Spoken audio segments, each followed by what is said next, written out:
Ako po, ang ginawa ni Ivana sa isang empleyado sa factory worker.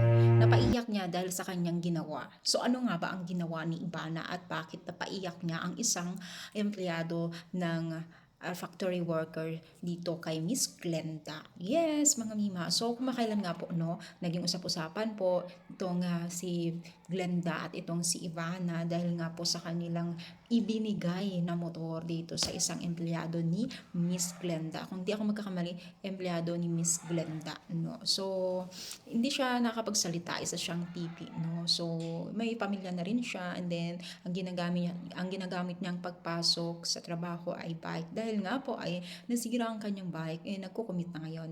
At take note, nung nalaman ni Ivana na ganun yung sitwasyon niya at itong si Glenda, so parang nag-usap sila, no, at binigyan, di sila nagdalawang isip na binigyan ng motor. At yun nga, napaiyak talaga sa sobrang tuwa nitong isang empleyado po dito sa factory workers, no. Mas maganda talaga ng ganitong content nila, no, kasi nakakatulong. At syempre, kilala naman natin itong si Ivana at saka si Miss Glenda na matulungin talaga sa mga nangangailangan din ng tulong.